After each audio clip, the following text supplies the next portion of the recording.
or your mobile device. Just head on over to supertalktv.com. You'll see that it's Friday here on Good Things, which means we have Tanya in the studio to talk movies. But first, we were talking potatoes, and I agree with you and your sister. You were saying that restaurants know how to do a baked potato perfectly, and sometimes it's hit or miss how you do them at home. Yeah, it's like mine always turn out with like just a little too hard, a little tough.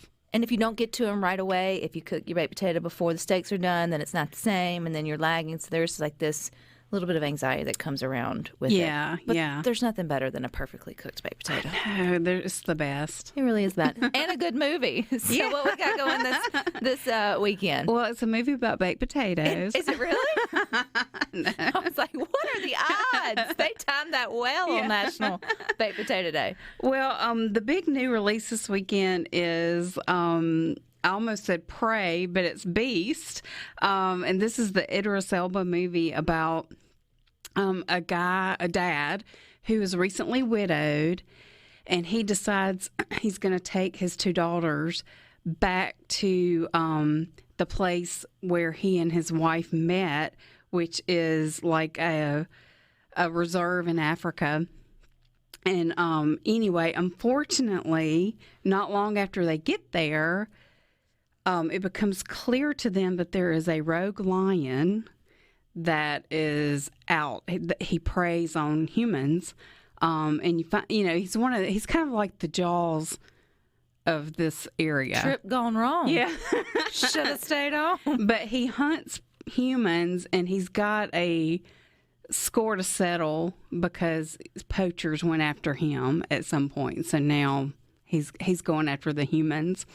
But I really enjoyed seeing Idris as a dad. I mean, I know he's done so much stuff that I haven't seen, so he's probably played this role before. But I just liked seeing him as a nurturing dad. I thought that it was very compelling. And I thought the acting was great. I thought the CGI looked good. I thought the lion looked very scary and believable. And there's a lot of jump scares, very much like Jaws. That suspense. You don't know where he's at, kind of stuff. I would squeal. Yeah.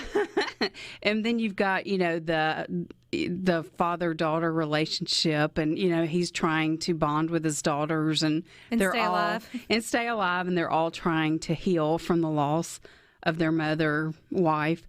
And so overall, I thought it was great. It is rated R. Just because it is kind of scary, very suspenseful.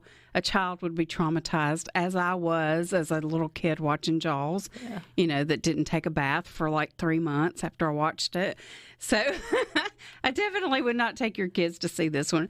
But if if you like that genre and are kind of in that mood, I say definitely check it out. So this one's in the movies? This one is in the theaters. So, and it sounds like it would be a good one to see if you like the rawr in your face. Yeah, definitely.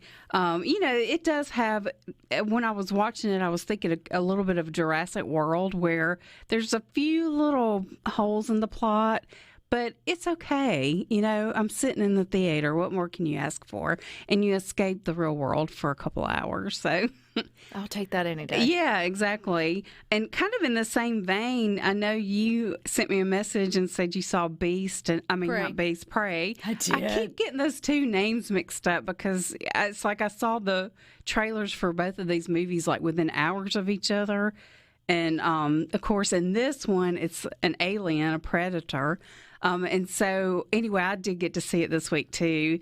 And, oh, my gosh, it was really, really good. I was trying to hold back my excitement until you mentioned it. I know. I was so taken aback by it. I was not, I was just texting Rhino the whole time. I was like, if you don't watch this movie, we can't be friends, because I need to talk to you about it, because it's surprising how, to me, the storyline that was so significant didn't really have anything to do with the alien. And so I appreciated that. Yeah, and it's like from the very beginning, it's like you're sucked in and, you're like, oh my gosh, what's going to happen?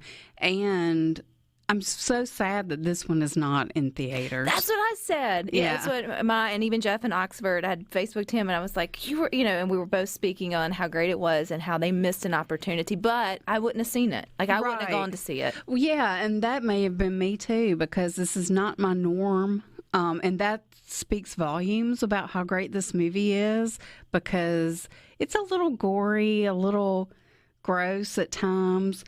But I think I gave it an okay with that, because I feel like it was like hunting and prey. You expect that out of that kind of behavior versus going on a murder spree, human against human. Yeah, I don't know. yeah. It was a different type of gore. Yeah, and I felt kind of bad because it's like I actually found myself rooting for the predator. A little bit. He was kind of likable. Yeah, I mean, because he was kind of protecting our heroine. Yeah.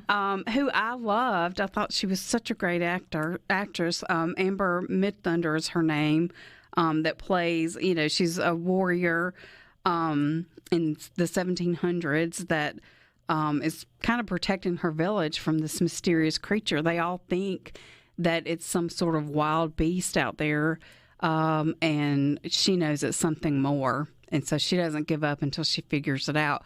But it is on Hulu. That's where you can find it. But yeah, it's like, this is one of those movies, now we're seeing everybody going exclusively to theaters, which I'm thrilled about. But every now and then we're getting these direct to streams because of different things that happen behind the scenes. And in this case, it was studios merging, and how they make that decision of, hey, we're just going to stream this one. I know it's a financial decision, but I just feel like this is one that deserves the big screen because it's so well made. It's pretty to watch. And Jeff in Oxford said, I would go see it even if it came. I'd go back and see it in theaters. Yeah. Just to see it in theaters. I will say the most suspenseful thing in the whole movie was the dog for me, and I'll just leave it at that. Yes, and I'm here to tell you, I loved that dog. I did too. And I cared more for that dog than I did a lot of the humans. So. I did that the same. First, I text Rhino and said, if anything happens to this dog, I'm turning it off. I can't finish. And so, anyway, it's worth the hour and 49 minutes. I think it is. Definitely. And even if you're not a fan of the Predator series, you'll enjoy it. This one is a standalone. And I had intended to go back and rewatch the first Predator, and I just didn't have a chance, and it did not affect my enjoyment of this movie at all. Yeah. And then there is one more theatrical release this weekend, Dragon Ball Superhero. And Dragon Ball Z is one of those worlds that kind of passed me by. But when my niece was little, she was really into it. But apparently this is the 21st film in this family. Wow. I know. And but this is only the second one in the Super series, and this is the first 3D animated movie from them. But if you're a fan, it is PG-13. But if you're a fan of the Dragon Ball Z or Dragon Ball, whatever universe, you're going to love this one. It's definitely made for those people, for the fans. And is it theater or streaming only? It is theater, so you got to get out and see it. And they're saying there's a really good chance that this movie could beat Beast this weekend, which kind of surprises me. Apparently, there's a lot of fans out there. They're looking forward to it. It sounds like it's been a while, and it will be something to get out and go and see. Is there anything still in there that we need to go see that if we hadn't seen it? Or yeah, well, there's one more that's a streamer. It's on Amazon, I believe. Spin Me Round is the name of it, and it's a romantic comedy, and it's Allison Brie, Aubrey Plaza, and Molly Shannon, among others, and they are restaurant managers of like a Italian chain, very similar to Olive Garden type restaurant, and they get picked to go to Italy and actually study the making of Italian cuisine and take in the culture and have this wonderful whirlwind trip of just being treated. And they get there, and it's very much different from it's not nearly as magical and whimsical as they think it's going to be. But I bet it turns out cute. Yeah. And it is, I believe it's rated R, if I remember correctly. And I've watched about half of it. I didn't get to finish it, but the half that I've seen, of course, Molly Shannon is stealing the show. I just love her. So lots of good things to get out and see. Rhino said one day only event on Sunday at the movies, Dr. No, James Bond's 60th anniversary.